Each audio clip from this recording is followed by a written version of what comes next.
ekene nwaanyị na ụbọchị nke taata na ozi ọ na-afụ n'efere mbụ ụwa taata anaghịzi enye anyị obi ụtọ maka arụsirizi abalị na obere ihe ọjọọ na ame ha na Matthias akpọgba chọọchị afọ akpọgba nka. What has church got to do with plantain nwaanyị na-ele for crying out loud? Edo ndị chọọ pirichiri mmadụ pirichiri na iwu esi bịakwute ya bịa na convince mmadụ na iwu o ejikweta n'ihe ị na-eme. There are other means of doing it. You can actually give that lady money. See an equal from my heart na ego dị otu a na-enye gị ka iwe ka wee kwado gị na business I want people love themselves. Mana o nwekwana ihe ọzọ anyị na-ekwu maka ya omenala eziokwu na ndụ ambọ ha na ya dị interested. That was avoid mana nke pụtasị na church jikwa wee na-aya ego nke ama. See the problem afụgo m na problem dị n'ihe anụnwa na-ekwu na it's not about people. It's not all about you, it's about those Matthias Nemenga. Like somebody like me, Matthias cannot convince me to join that satanic movement on him. You cannot convince me. That is a satanic movement. Or Abona. Each of them mad he name me with condition. You are come make Prince Mekan. Uzubo mechanic botaya onyeli aka. Ubuluzo set here and glad to be the Kuba against Jesus. About Kuba Prince Mekan will say Amba. This is not why we are here. Or turn why against the man, or the man Bonyanka Nemenka. Why can't you help people without anything attached to it? Manabiko, Kenenu, Niha, because Matthias and Aposiala, Allah, confused and stupid man, Obu, no, on Allah. The Kenan video, Konofo. Ego, a man got a wounding Kenuku. Well, ego. Kitty and Begone. 500. I'm gonna give you got a black plantain believe 10,000. They're gonna give you got the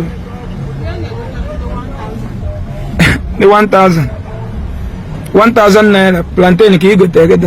Ji was it? Ji aguga. Ji gonna give you got 600. Plantain 1,000 or 1,006. Yeah? The 1,006 kg bido zoa. The age we put that is a hip or sata 1,600. Okay, plus beans of Legon. Beans are going to get a good. Blue 26. Managon. Man 800. 26 plus 800 about 3,004. Eh? That is I have 3,400 in a bossy in there. Ijikwa ụmụaka ụmụone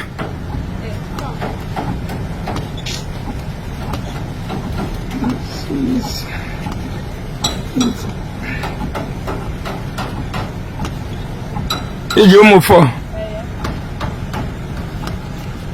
alụma so anya 36 ka ị na-akpọsi na-ede nrụ echekwu na esebe a rie nri nwere 10,000 nwere I go the way here. It's okay. Are you back here? Are you born state? Are you born? Is that? Again, again. Can the church in Aga? Can I be in a jet? And when I pay in a jet from Monday to Tuesday. Can I pay Wednesday or Thursday? Tuesday. Never. Ejezi na ebe ahụ ere na zinagega mana mgbe ifo no ogbe m ka enu imam ebi m n'azụ ebe a ebi mara ihe mana monitor gị bọsọ na chief ru n'igwe kpope shop gị gbawa mbọ ọ bụrụ ekperi na-eje me njinye gị ego ihe me njinye gị ego na otu ansi gologo nri fu plantain ka o pesi mpe jụwa gị sị m no 1,000 ka iji ebutie eji iwere ego anyị ndị ekpele ndị ebe demand for my money. I'm recording what I'm saying. Oh yeah, both say it here. No evidence. And then in Anumaki Igbo Love Themselves Charity Foundation. I'm going to Oni Isi. I'm going to Ezeaku Jofi na na radio. I'm going to Oni Isi. Only na warrior manda na roro na mail everything. Eh? Oh, when you need a paint na pom mejima. Number de ben. Kenanya Highlander. Mwe ke mi na nwa ibegi. Asingenye na ndị gịnị ego enye na ndị gịnị imebi ya akụ ka na ego n'isi ezinụlọ gị isi biznes gị aka ọ na-egoro chukwu okike abịa maka gị nọ gị n'ime gị na ya dị na mma na ndị ụka ama nọkọtakwa wepụta 10 naira nye gị ha rikpo nke asị na Chineke sisi nye ha ego. Chineke nwere ihe niile mana o nwe ha ego a na-emefu ụdị iche ahụ. So gbawala onwe gị mbọ na ndị baịs n'aka aja aja na-ebute gịnị iwere gị ije ego afịa. Achọrọ m bịawa ebe echi ka m fụ plantain gbara agba. I will still update it. Mbịawa echi ka m fụ plantain mee gịnị gbara agba. Enwe m kwuru asị gị nyere ndị gị na-ego a nyere ndị pastọ ndị ọsista na-eme ekpere nwa ka ọ brọda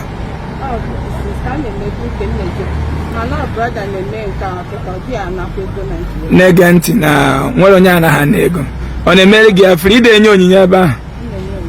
Ego ka ọ bụ na ịmadị mmadụ 10 nye onyinye mara ihe ọ bụ abịanugo nye ego onyinye na shọp ebe a ọrịa ịkpọsa ya abịagoro gị ahịa ejezina na nwere mmụọ ji gị ihe ji gị bad gọọmenti ọgbọgụ n'obodo ndị ọcha bute Baịbụl a na-akwụ ha ụgwọ. Onye ọbụla amụ n'obodo oyibo taa a na-akwụ ha ụgwọ. Ọ bụrụ na ụgwọ gọọmenti na-akwụ onye dị ka mụ na gị n'obodo oyibo ka ha ji asọvaịvụ and anaghị akwụ anyị ọkwe ma na imirikiti n'ime anyị ga na-ata afụfụ bụ eziokwu. Ụfọdụ n'ime anyị na-agba ezigbo moto otu a ọgwa ndị ochi na-ekidnap anyị. Onwere onye ochi ekidnap gị kịta ịbụ na ị na-asọfa poverty ndị ije ga na-asọfa kwa kidnapping because n'obodo adịghị mma mana anya nwaga ndị gboo ji si na ụmụnna nwezuo aka iru na si eme gịnị ana. Ọ bụrụ na ogo a zụrụ onye ọbụla a ga-enwe kidnapping ị ga na-asọfa poverty. So ọ bụrụ na m bịa echi fụ na ị gotere more plantain na biznes gị na-adịkwuru ya mbịakwa ọzọ m emekwala gị something.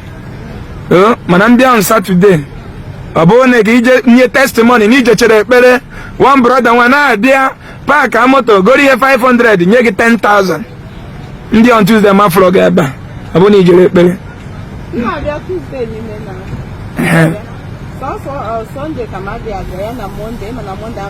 ka ọ Monde ka ọ na-eme ekpere nke kedu mbọsị ọ na-eme ejezina on Tuesday nye jee chụ ihe ọ ya arụ ọ sị gị na Chineke kpọrọ oge gwe na Chineke akpọkpọ na gị nwa enugo ngwa jisi ike na-agbanụ mbọ enugo izu oke ka afa gị onye kachi jisi ike enugo ngwa na-enyeju ụmụaka gị afọ na-agba mbọ ka ha na-aga akwụkwọ chishabiwa enugo bye bye ahịa ọma mụ na afụgo n'anụ mkpu niile aha anyị na-eti ihe nwaanyị ji azụ ahịa bụ 3,600 naira everyday bụ ahịa na-akpọsa. Plantain 1,000, beans 1,000, ji 1,000, ogo mmanụ 800. Alụmelụ pastọ bịa ọ narị ego on Sunday je nye Reverend Fada ọ na-eri wee je nye bishọp nye pope. Ndị Igbo ndonu alụmelụ a na-atụkọnye Jizọs ego every week. Jizọs nwere ihe niile mana o nweghị ego. Jizọs dara ogbenye n'ego mana o nwere pawa. O nwere Ndaboski Bahosa, o nwere Sepredela Bende, o nwere Ayenyenye, o nwere Zion We Move, o nwere Umu Ikuku, o nwere One Touch, o nwere Bube One Touch, o nwere TB Joshua, o nwere ego niile dị n'ụwa, o nwere pawa niile dị n'ụwa mana o nweghị 1 naira. O nidiri 1 naira gị ka o wee rie nri. Jizọs nidiri tithe and offering ka o rie nri not ka atụkọ ego a nyere ndị enwere ọkọ ọrụ aka na ọka onye na-represent Jizọs wee rie. Anyị ga na-agba ka ikele anyị ka ọ mara anyị mma na eke mara anyị mma na afọ mara anyị na nkwọ. Ya Nwachukwu daalụ ọzọ Igbo dịka anyị si agba mbọ ka ọ dịrị anyị na mma dịgoro ezinụlọ ndị ọzọ na mma na ihe m kwuru bụ I don't want to be better than anyone. I want to be better with everyone in our society. That is my aim and that is what I'm fighting for. Ụdala daalụ nwunye di m daalụ m na ka baa ebe ndị chọrọ ije n'igwe mana anyị bi na dustbin na anyị chọrọ ije heaven ndị ọcha na-emezibe ha gwa anyị n'ụwa chọọ n'imebi. Ekwuchakwa m kene Igbo kene ihe na-emere Igbo ihe n'ụbọchị nke taata na aka isi ikuku ya na mmadụ niile ama m n'ofe ihe ibe na-abịa na akpụrụ chọọchị n'ọnụ si na chọọchị eme nka chọọchị emebi. You, what have you done? I have to video clips every church na offering. Why not ibe every Sunday opụta ofu onye so ike church today anyị na-emele onye nke donation n'ụbọchị nke taa biko sinyere onye aka tata ego na atụta enye onye next week kpọpụta onye isi ego na ọbụla atụta enye onye bụ why people being brainwash ihe ọbụla akpara akpanite ụka si n'ụka mee nka ụka ejikọ wee mee nka pastọ si unu pastọ asị fada si unu fada asị ha unu nne ka ụlọ ụka gị dị flọ ya niile mgbapụsị hoolu niile dị na ya dị hoolu isi aja gwagwala datu Abuja hoolu niile dị na chọọchị ya ebe ọ na-eme gadrin ka o si dị ị na-atụ nzu na edeghị slipas ụmụ nwoke na-ekpu okpu ucheọcha onye ọbụla ekwe na-akpọta ụmụazị a na-atụ ọfa chọfere ha ka ihe iji ya eme ịchọ onye ma ihe dị nri na-egosi ndị mmadụ eziokwu na ihe dị ya ịtụta ego ahụ isi oke nna tata na onye a na-enye nwanne echi nna na onye a na-enye onye nka nwanne echi ife na that will entice people. O nwe ihe House on the Rock mee mgbọsị Sọnde gara aga one boy bịa chọọchị na onwe ha ego ọsị oke nyecha testimony ihe mere asị nakwa na onwekwa ego ji na instantly church contribute uli ego he became a millionaire and the bottom maker. Isi na asị go and check the internet for that video.